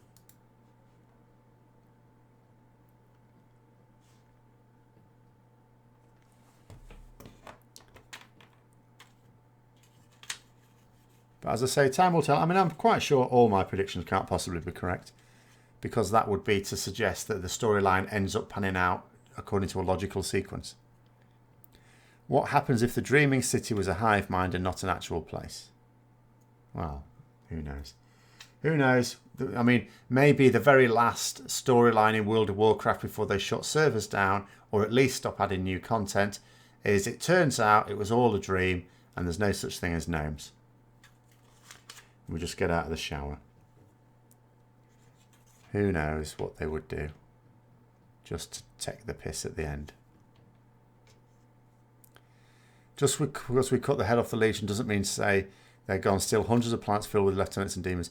Ah, yeah, but the whole point of the Legion was that demons, no one's saying we've got rid of demons. There were demons before the Legion, there's demons after it. The issue is that demons are disorganized. That's the whole point. That's why Sargeras needed to marshal them, because they are incapable of doing anything that requires anything above basic levels of organization. This is why he needed to corrupt the well, they weren't Draenei at the time, where they would call them Minari, I guess. Or was that their corrupted? No, Eredar was their corrupted form. They were Minari? Eredar? What's the original? I've forgotten now. Were they originally Eredar and made Minari? Or were they Minari and then made Eredar? I think there was Minari and then made Eredar. Anyway, what we would call Draenei that were corrupted. That's why he needed them to act as the leaders. But they've all become sort of, we've killed off the two main lieutenants anyway. So anyway, what did I get from my Mythic Plus chess? I can't remember. It was months ago.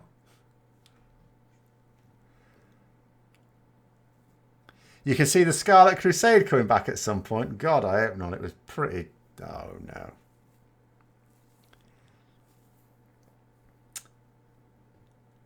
And no, we don't know what a loon is still. We don't. Maybe we never will. Maybe we will. It's nice to have a few little mysteries, though. There's no need for them to actually explain every little thing in the game. But yeah, no. Demons, disorganized. They're useless. They can't organize anything. So they're just malevolent without any sort of purpose. Rebels without a cause, without leadership. So we're all fine. Demons still exist. Every now and then they'll cause a bit of trouble, but it won't be anything major. Unless someone else decides to. But it has to be someone quite powerful to take them over. Or, of course, I mean, we haven't, finished Sargeras off, but locking him away is as good as it.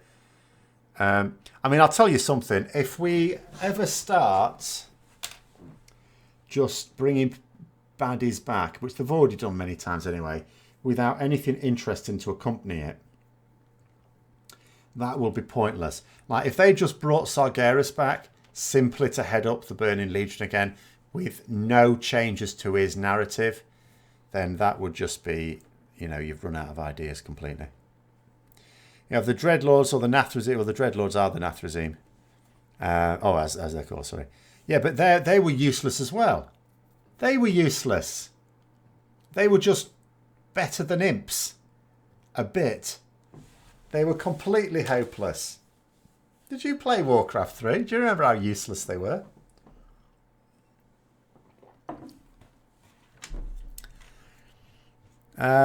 We still don't know what the Nathrazim are up to. They could be Well, the thing is, though, the Nathrazim, apparently, are actually not demons. That's what we found out in Legion. Oh, those demons that you thought were demons all the time, yeah, they're not demons. Only the corrupted ones are demons. The Nathrazim are just Nathrazim. They're just things. So, that's a load of nonsense now. I don't even know what Nathrazim are. Apart from the fact they're apparently not demons.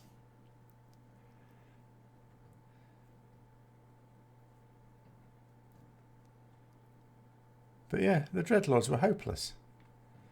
Sargeras can come back easily. Yeah, the Sargeras can come back easily. It would just be really awful to do it. It would be pathetic. And they've done some pathetic, just a flesh wound type callbacks before, but this would be taking the piss.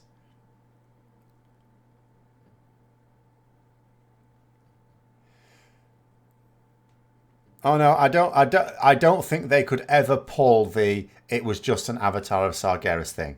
It stabbed a sword into Azeroth. You know, that's a hefty. And the other Titans would surely have recognised it for what it is. The Pantheon, who were also there. Bear in mind, you know, we talk about Illidan the Jailer, but actually it's the Pantheon there as well. Will Illidan head the Legion against the Potato People? Maybe. Maybe. 3 big crystals in his chest like Kel'Thas. You are. I mean, that was the worst one ever, wasn't it? You know. Kel'Thas coming back in the same expansion. Like, the same expansion. The very next tier, in fact. What was that about? Absolute rubbish. Hang on. Oh no, it doesn't like the bad language. I'll read out a cleaner version of it. It says we need something that comes in and wrecks the Titan so hard and everything becomes buggered up. And post-apocalyptic and unknown ancient force before creation or something. Yeah.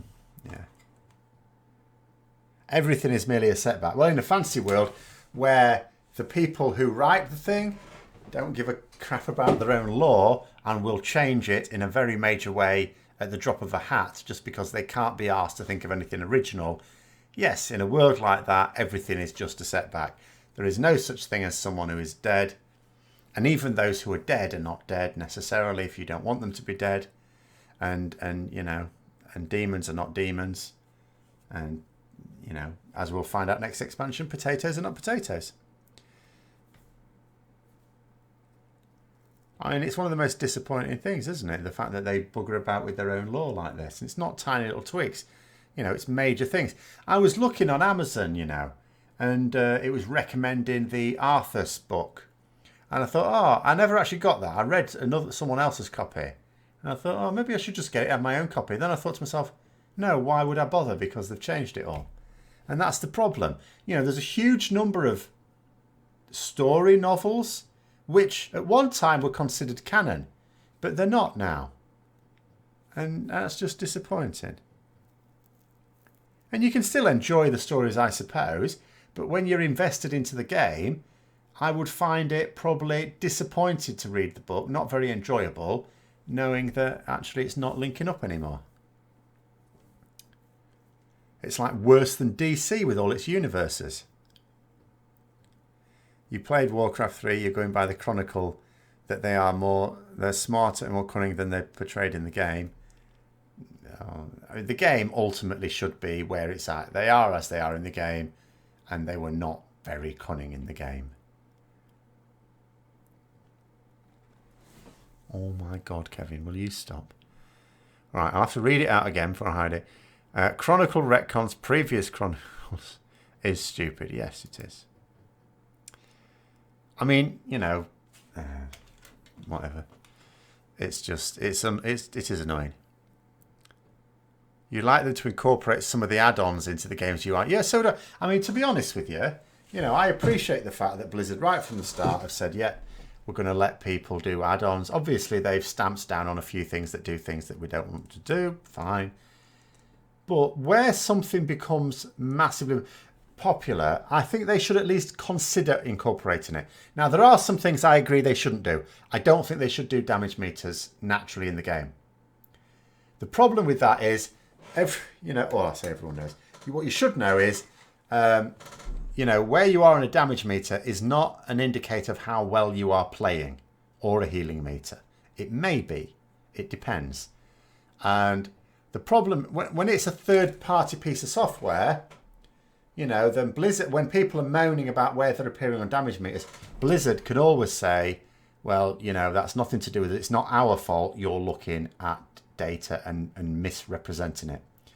Whereas if they put it in the game, it is their responsibility.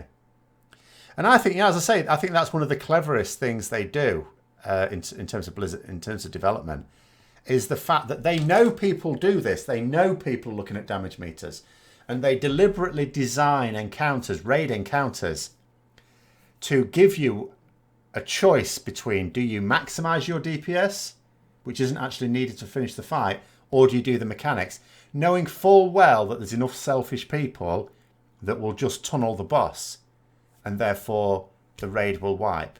And that's quite clever, because it doesn't matter how much the theory crafters can work out about the maximum way to maximize playing a class. It doesn't matter how many people, how quickly put guides on and telling you how to do a boss. Makes no difference. You know, all your raiders could be brilliant at min-maxing their characters, and they could all have watched the strategies on how to kill a boss. But if they don't carry out those mechanics because they're tunneling to get rank 1, you ain't going to kill it. And I think that's quite clever. But if they incorporate it into the game, then that's them basically saying, yes, this is how you judge yourself. But there are some things that I've often thought that they should put in.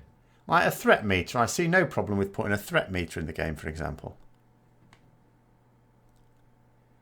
Are the Forsaken contagious? If they bit a living person, can they turn them?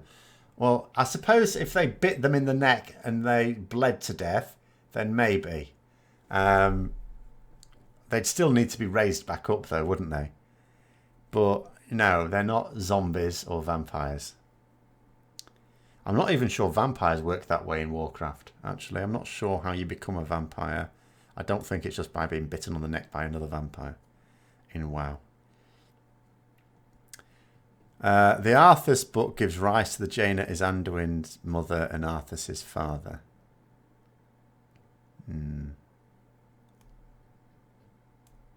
Are the Forsaken contagious if the... Oh, sorry, I read that one. Just, Kevin, are you at it again? Are you at it again? He's put another comment in there that I've got to read out before I have to hide it because YouTube don't like the language. Although it's a bit tamer this time at least. Final Fantasy XIV can ban people for talking about a player's low DPS because meters aren't allowed. Thankfully, WoW doesn't take that stream. Yeah, I mean, you know, there's nothing...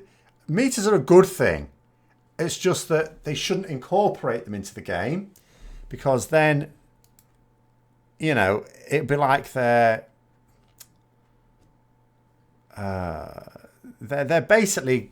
people use it as a measure of how good they are. And Blizzard don't want to encourage that, obviously. But at the same time, they're also a useful tool for people who use it as a tool, and they don't want to discourage that either. Ask real quick to avoid going off topic. Is my Warhammer stuff still on this channel? It is. It's just, you know, at the moment, the Warhammer content sort of takes... I need to actually do an update. Some of it will take... Like the battle reports, well, it's fine going a little bit off topic anyway. The battle reports were okay for 1,000 points. When you start to play larger games, I forget too many things and I can't really accurately do it. What would be needed would be to film them. That's not realistic at the moment. You know, I'd need basically people to come over here and film them. Maybe I could work my way towards that. The problem is that everyone is getting very slow at building up their Warhammer stuff because they're all bloody painters. Like we're playing a league. So it's very difficult for me to do battle reports. And obviously I can keep updating, as I will be before the end of this week, on tournament stuff and things like that. But yeah, some of it is proven a little tricky. Plus, of course, as you will know, I'm also spending more time developing another channel that's actually sort of working quite well. And it means talking about politics. And I like talking about politics. But anyway, Dreadlords and the Vampire Elves are WoW vampires, I think. I'm not sure about Dreadlords.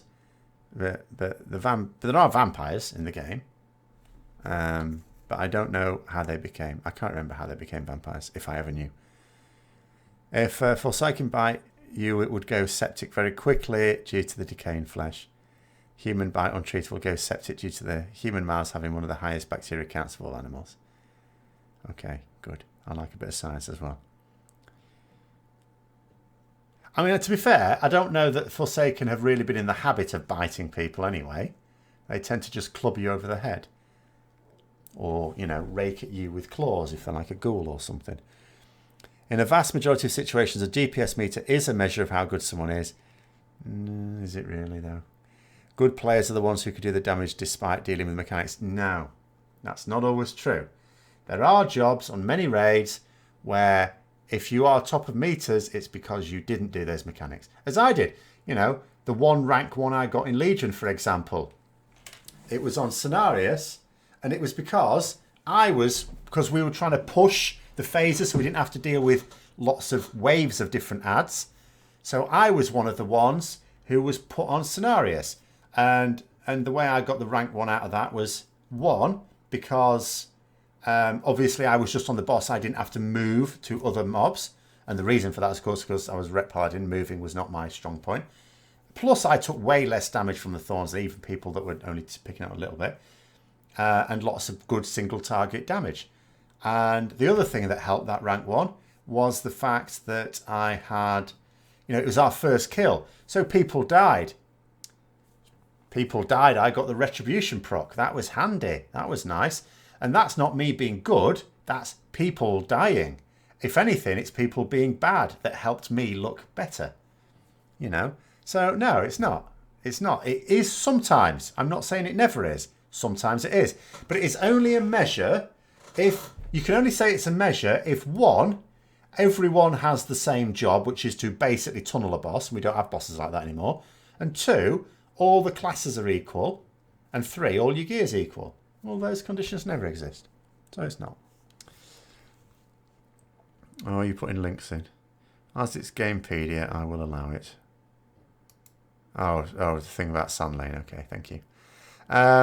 You could just say. Where was I?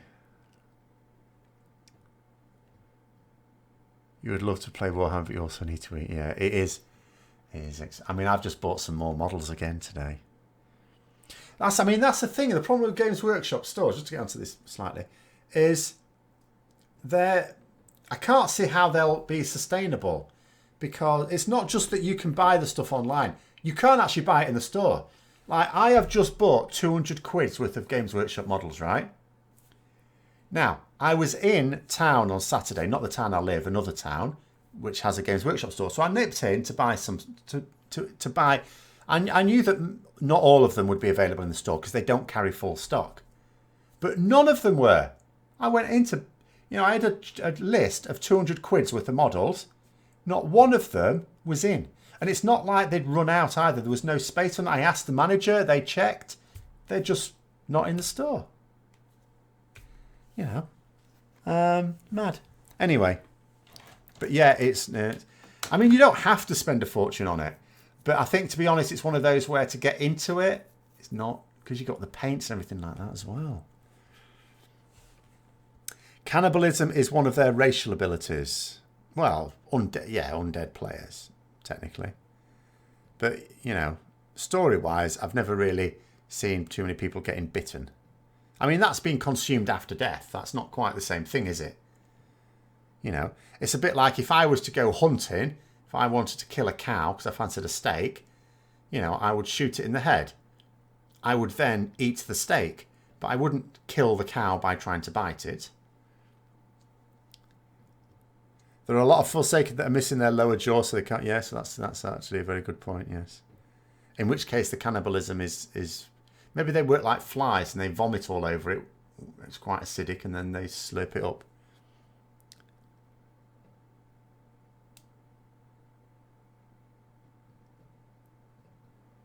You asked because you're wondering if everyone that was infected with the grain and became the scourge were all from eating it, or if there was another way for it to spread so quickly.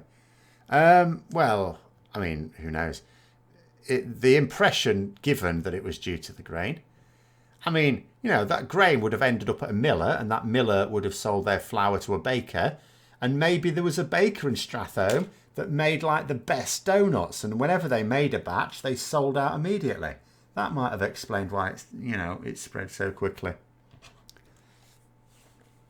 But, I don't think it was definitive. But the implication, I think, was that it was entirely down to the grain. My in-stream app died an hour ago. Yes.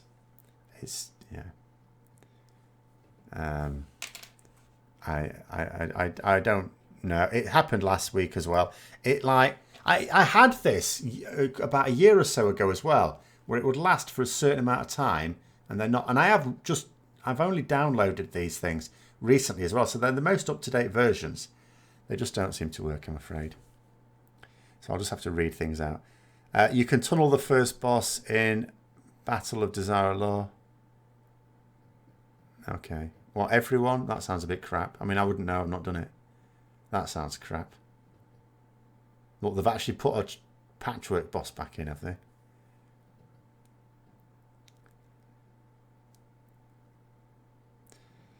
Has a substantive bind. What? Warhammer? Yes. If that's what you mean. Gnome Ferratu is a gnome vampire in Hearthstone. God almighty.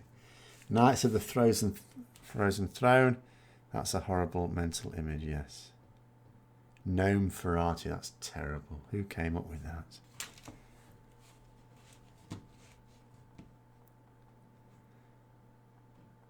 Absolutely dreadful.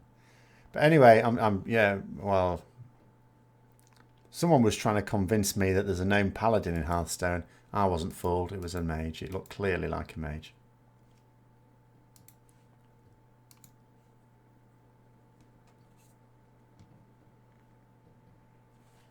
The pre-Wrath patch was a good example of how quickly infection spread. Yeah, I mean, that was, you know, I think there were, wasn't there like some mathematicians who sort of used it to model how quickly infections can spread, to try and apply it to real life situations. But yes, indeed, it did show how quickly it can spread. Once you have enough gear, you can out DPS the increasing tank damage. And tanks can take more punishment for the first boss. Oh, I see. So in theory, there are mechanics, but realistically, by the time a lot of people get to it, you don't have to bother with them. You still have the haunted memento from that event. I don't have anything from that event. Do you know what? It might have been on my other account. I had 2 accounts in TBC. One of which, when I came back to the game, because I quit in Wrath and came back, they wouldn't give me back. And they said, oh, tell us the credit card details or the debit card details you used to pay the subscription and we'll believe it's yours. Even though it was exactly the same name, address and everything else as the one that I did have back, which was my main one. And I did. I gave them because bizarrely, even though that debit card had expired, for some reason, it's not clever to do this, I'd for some reason kept it in a drawer. I hadn't actually destroyed it by that point. And I sent it to them and said, no, that's not correct. I know it is correct. But anyway. Tabard. No? I remember getting a tabard from the pre-TBC event. But not... I don't remember one from the pre-Wrath event. I don't remember anything about the pre-Wrath event other than stuff. The Tabard of the Protector was vanilla, wasn't it? Sure it was. The pre-TBC event at the end of vanilla.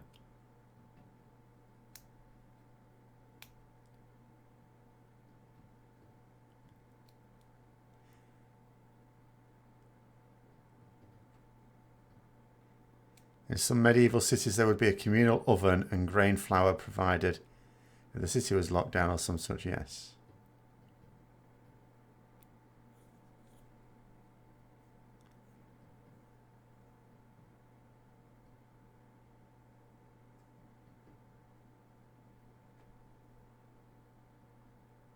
I mean, I have 2 versions of the Argent Dawn tabard. There's a Tabard of the Protector, which is what I use on my main paladin. But I did actually have the Argent Dawn tabard as well, but I still technically do. Yes, Tabard of the Protector is the one I always wear. But I got that in vanilla. Unless my memory is properly playing tricks on me now.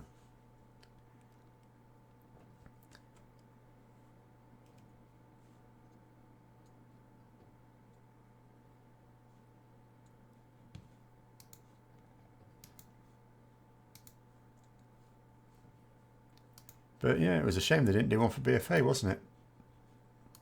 I suppose that should have been a warning sign. No little event for BFA. Well, there was a very little event. A single, like, scenario or 2. Hopefully that's another thing they will have learnt from as well. People quite like pre-expansion events for the couple of weeks, 2 or 3 weeks before it. And if you want them to be buying the game, then maybe you should do that.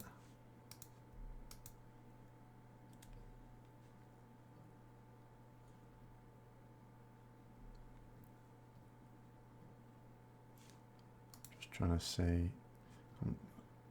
All right, no, it's gone.